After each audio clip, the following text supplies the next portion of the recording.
시청자 여러분 안녕하십니까? 뉴스24 시작합니다. 서울시 한부모가족지원센터가 12월까지 한부모가족의 위생방역 서비스를 지원합니다. 의왕시가 공정무역도시로 자리잡기 위해 노력을 거듭하고 있습니다. 대전시가 지역 대학생의 한국장학재단 학자금 대출이자 전액을 지원합니다. 집중호우로 큰 피해를 본 충청북도가 6,985억 원의 복구비를 확보했습니다. 포항시가 카드형 지역화폐인 포항사랑카드를 도입했습니다. 수도권 소식입니다. 서울시 한부모가족지원센터가 12월까지 한부모가족의 위생방역 서비스를 지원합니다. 코로나19로 생계와 돌봄에 어려움이 있는 한부모가족이 지원 대상인데요. 가사 및 위생방역 서비스를 제공함으로써 가족 간 돌봄 시간을 확보할 수 있도록 도울 예정입니다.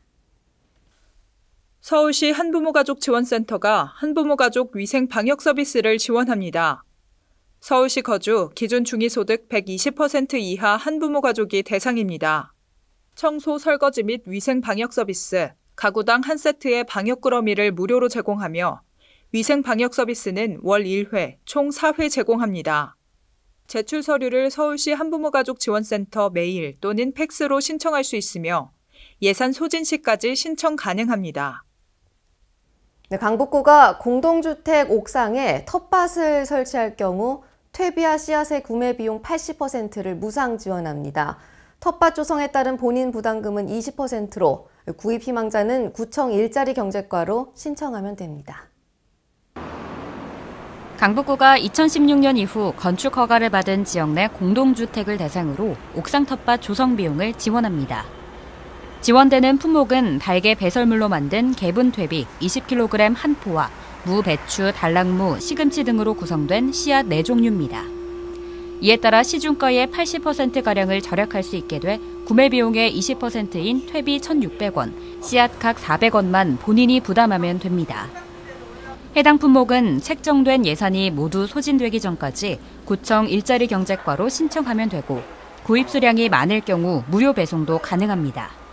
앞서 강북구는 친환경 먹거리의 자급 생산과 생태체험 학습의 기회를 제공하기 위해 건축 허가 심의 대상인 공동주택의 경우 옥상 텃밭을 최종 승인 요건의 하나로 지정했습니다.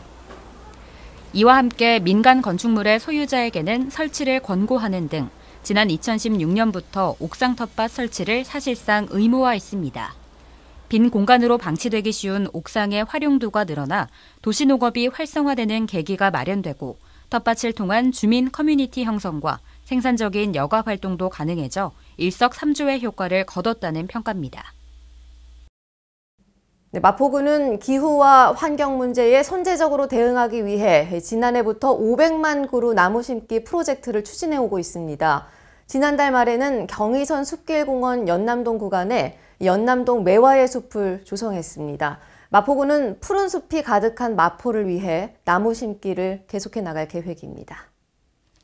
마포구는 미세먼지를 낮추고 도심 폭염 피해에 대응하기 위해 마포 500만 그루 나무 심기 사업을 추진하고 있습니다. 마포구가 9월 21일 500만 그루 나무 심기 기념식수 사업의 일환으로 경의선 숲길공원 연남동 구간에서 연남동 매화의 숲 조성 행사를 진행했습니다. 이날 기념식수 행사에는 연남동 주민자치회 및 주민 등 약 25명이 참석했습니다. 연남동 주민들과 마포구청장은 서울시 산림조합으로부터 구매한 매화나무 13주를 경의선 숲길공원 연남동 구간 자투리 땅에 함께 식재했습니다. 이번 행사는 코로나19 확산 방지를 위해 약식으로 진행했으며 주변 정화 활동으로 행사를 마무리했습니다. 마포구가 상암동 성암로 일대의 도로 표지를 도로명 안내 표지 방식으로 정비했습니다. 기존 도로 표지는 도로명 표기가 없이 건물이나 시설물 등의 이름으로만 표기된 경우가 많았는데요. 이 사업으로 도로명 주소 안내 체계 정착에 도움이 될 전망입니다. 마포구가 상암동 성암로 일대의 도로 표지 26개를 도로명 안내 표지 방식으로 정비했습니다. 도로명 안내 표지 정비는 도로명 주소법에 근거해 기존의 도로 표지를 새 주소에 따른 도로명 안내 방식으로 교체하는 사업으로 도로의 명칭과 방향을 명확히 하는 특징을 갖고 있습니다. 지난해 교체 완료된 41개를 포함하면 올해까지 총 67개의 마포구 도로 표지가 도로명 표지 방식으로 정비됐습니다. 마포구는 아직 정비하지 않은 도로 표지 468개도 매년 정비 공사를 통해 단계적으로 바꿔나갈 방침입니다. 네, 의왕시가 공정무역 도시로 자리 잡기 위해 노력을 거듭하고 있습니다. 지난달 말에는 공정무역 도시로의 도약을 위한 선언식을 열었는데요. 2021년 공정무역 도시 인증을 목표로 다양한 사업을 추진할 예정이라고 밝혔습니다. 지난 9월 24일 시청 소회의실에서 열린 선언식에는 김상돈 시장을 비롯해 공정무역마을 코디네이터 및 관계자 등이 참석했습니다. 이날 발표한 선언문에는 경제적으로 어려운 저개발국 생산자의 권리 보호와 경제적 자립을 위한 공정무역마을 운동에 동참하고 앞서 나가는 공정무역 도시 의왕을 만들 것을 다짐한다는 내용이 담겼습니다. 이런 것이 이제 우리 시에도 정착이 되고 공정무역으로 인해서 공정한 무역이라고 하는 것이 의왕시에 정착될 수 있는 첫걸음이 아닌가 싶은 생각이 들어지고요. 그러한 것이 발전될 수 있도록 시에서도 앞장서서 많이 움직일 수 있는 환경 만들어 가도록 하겠습니다. 앞으로 의왕시는 2021년 공정무역도시 인증을 최종 목표로 공정무역과 관련된 다양한 사업을 추진할 예정입니다. 다음은 광역시 소식입니다. 코로나19로 어려움을 겪고 있는 지역 대학생들이 학자금 대출 이자 부담에서 벗어나 학업에 정진할 수 있도록 대전시가 이자 전액을 지원합니다. 대전시가 지역 대학생의 2020년도 발생 한국장학재단 학자금 대출이자 전액을 지원합니다. 신청 대상은 대전시에 주소를 둔 우리 지역 대학 재학생 또는 타 지역 대학 재학생이라도 직계 가족이 1년 이상 대전시에 주민등록이 되어 있으면 신청 가능합니다. 학자금 대출은 등록금과 생활비 모두 포함 일반 상환 학자금 대출이나 취업 후 상환 학자금 대출 구분 없이 지원합니다. 신청 기간은 10월 1일부터 31일까지며 시 홈페이지 열린경제 청년정책 대학생 학자금 이자 지원을 통해 신청하면 됩니다. 네, 광주시가 지난 21일 성남 S에너지그룹 본사에서 광주형 AI 그린 뉴딜 성공을 위한 업무 협약을 체결했습니다. 이번 협약을 통해 광주시는 2045 탄소 중립 에너지 자립 도시 아리백 광주 조성을 위한 환경 마련에 적극 노력하게 됩니다. 또한 태양광 모듈 기술을 기반으로 하는 신재생 에너지 토탈 솔루션 기업인 S에너지그룹은 광주형 AI 그린 뉴딜이 성공할 수 있도록 적극 협력할 계획입니다. 이번 협약은 광주형 AI 그린 뉴딜 비전 보고의 개최 이후 처음으로 체결된 것입니다. 이로 인해서 2045 탄소 중립 에너지 자립 도시 알리백 광주 실현을 앞당길 수 있을 것으로 기대하고 있습니다. 주요 협약 내용에는 에너지 자립 도시 광주 조성을 위한 사업 참여, 시민 참여형 펀드 참여, 고용 창출을 통한 지역사회 공헌 등이 포함되어 있습니다. 네, 강원도 소식입니다.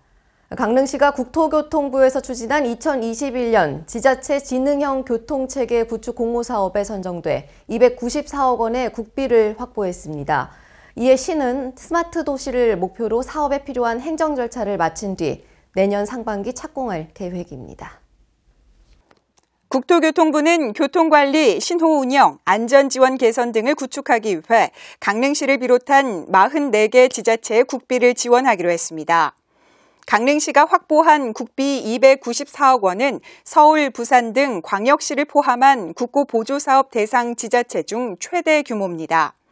강릉시는 확보된 국비 294억 원과 지방비 196억 원 등 총 490억 원을 투입해 도시정보통합센터, 주차정보 시스템, 스마트 신호 제어 등 첨단 교통정보 시스템을 구축할 계획입니다. 이와 함께 2026년 ITS 세계총회 강릉 유치에 한 걸음 더 다가서는 계기가 될 것으로 보입니다. 지난 9월 23일 평창군 대관령면 차항리 일원이 건강보험 심사평가원 교육연수원 건립 부지로 최종 확정됐습니다. 이 사업은 건립 규모 4만 제곱미터 이상, 건축 연면적 2만 6,426제곱미터 이상 규모로 연간 6만 명이 이용할 것으로 예상돼 지역 경제에 활력이 될 것으로 주목됩니다.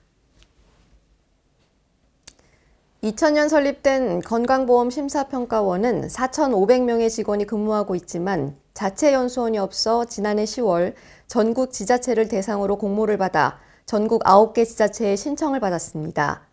교육연수원은 총 사업비 500억 원 이상으로 2023년까지 준공할 계획입니다. 군 관계자는 연간 6만 명 정도가 이용하는 것으로 계획돼 있는 연수원이 건립이 확정돼 대규모 인력 채용, 지역경제 활성화, 지역 농축산물 공급, 지역관광 활성화에 기여할 것이라고 밝혔습니다. 횡성군 농촌체험휴양마을협의회가 오는 24일까지 주말마다 횡성 호숫길에서 체험 홍보 부스를 운영합니다. 이번 홍보 부스에서는 각 마을별 특색 있는 체험 프로그램과 농산물을 만날 수 있습니다. 횡성군 농촌체험휴양마을협의회가 지난 26일을 시작으로 10월 24일까지 매주 금요일과 주말 횡성 호숫길에서 체험 홍보 부스를 운영합니다. 이번 행사에는 관내 농촌체험 휴양마을 12곳이 참여했습니다. 코로나19 사태로 침체 위기를 겪고 있는 농촌체험 휴양마을은 마을별 특색 있는 체험을 운영하고 농특산물을 판매함으로써 체험마을의 역량을 강화하고 횡성군 농촌관광을 홍보한다는 계획입니다.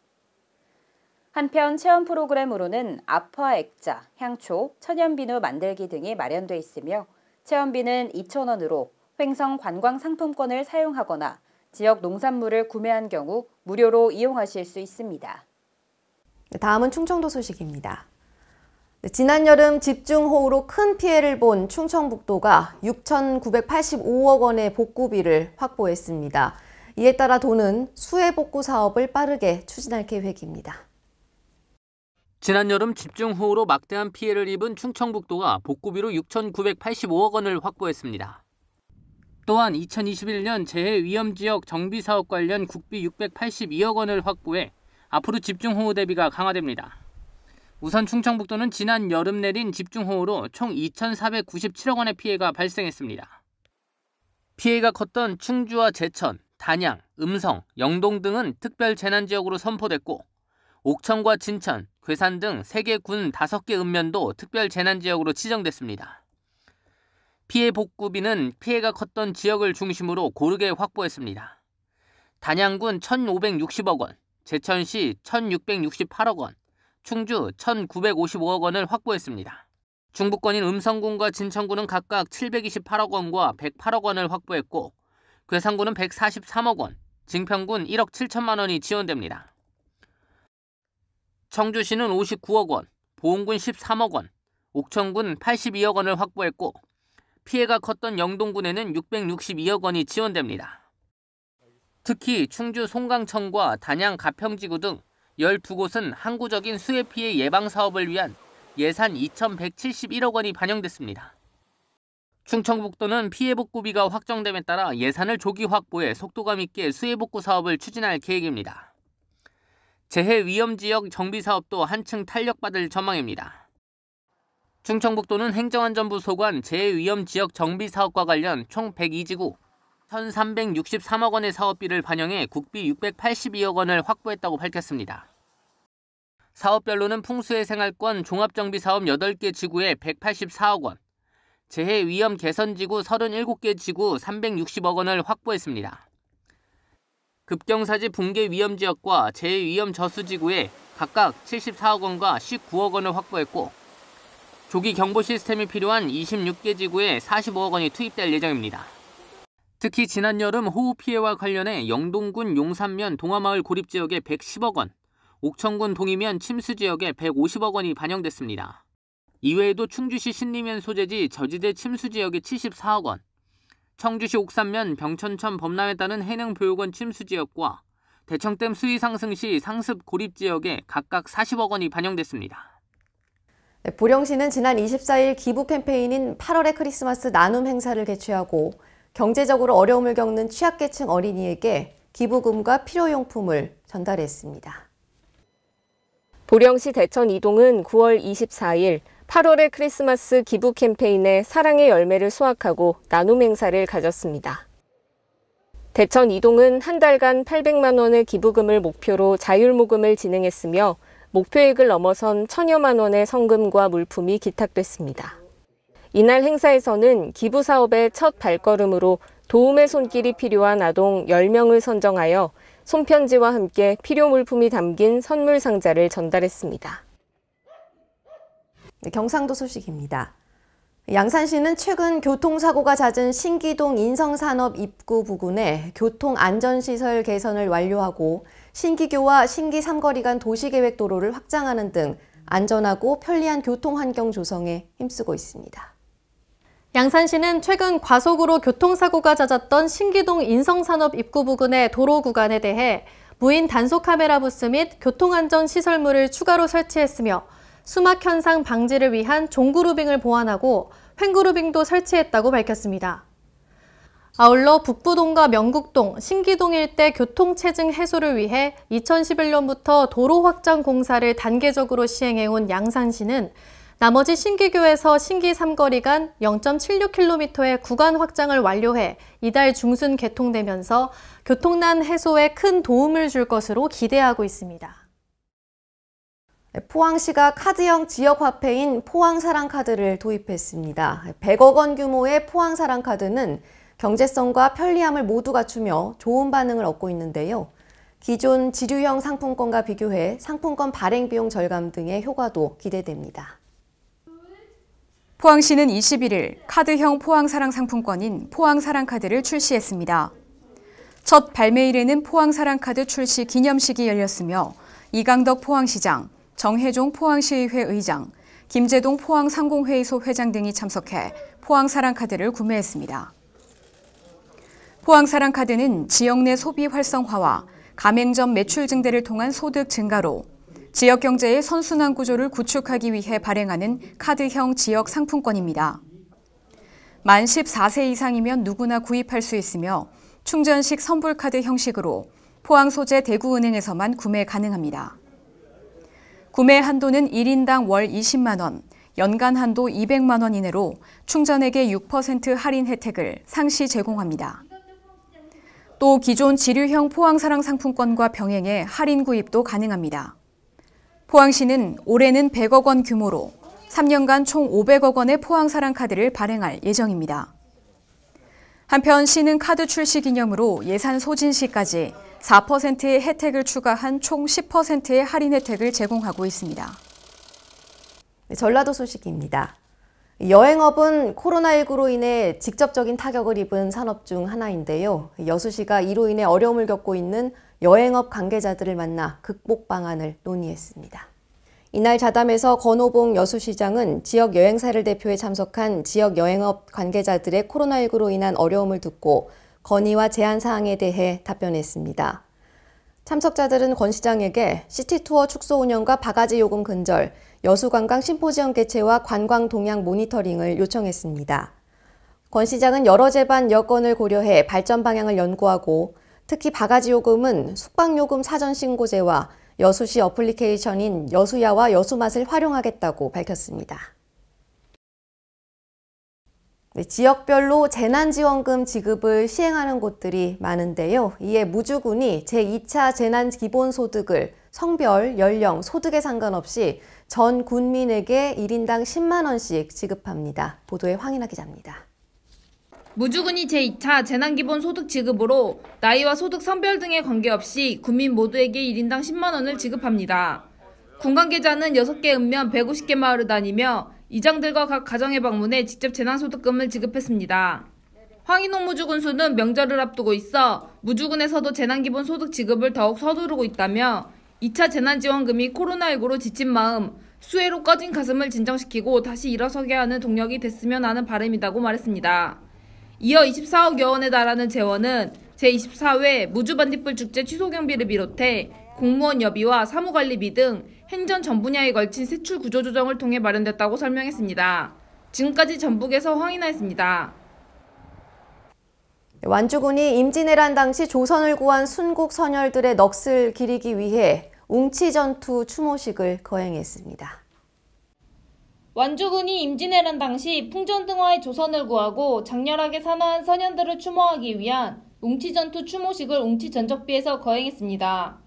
웅치전투는 곡창지대인 호남을 왜군에게서 지켜내 임진왜란에서 조선이 승기를 잡은 요인이 되었던 중요한 전투로 알려져 있습니다. 완주군 관계자는 올해는 웅치전투에 관한 기록을 객관적으로 입증할 큰 성과가 있어 추모식의 의미가 더욱 크다고 말했습니다. 군은 소양 신천리 일대에 대한 토양 분석을 통해 웅치전투 당시 전사한 조선군의 모덤을 확인해 완주군 소양면이 웅치전투의 격전지임을 증명한 바 있습니다. 박성일 완주군수는 임진왜란 당시 조국을 지키기 위해 목숨을 바친 선현들 덕분에 오늘날 우리 일상과 대한민국이 유지될 수 있었다며 웅치전투의 역사적 가치를 살리고 호국완주의 역사를 바로 세우기 위한 노력을 지속하겠다고 밝혔습니다. 지금까지 전북에서 허인했습니다. 무주군에 위치한 고창마을과 지일마을은 산림과 연결된 자연환경이 유명한데요.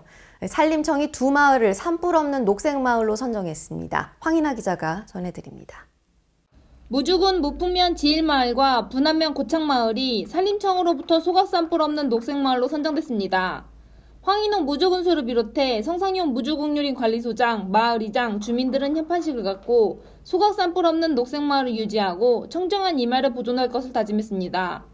분안면 고창마을과 지일마을은 각각 지장산과 대덕산으로 연결되어 산림과 연결된 자연환경이 펼쳐져 있습니다. 황인홍 군수는 아름다운 자연환경을 후손들에게 원형 그대로 물려줄 수 있도록 산불 예방에 최선을 다해줄 것을 당부했습니다. 지금까지 전북에서 황인하였습니다.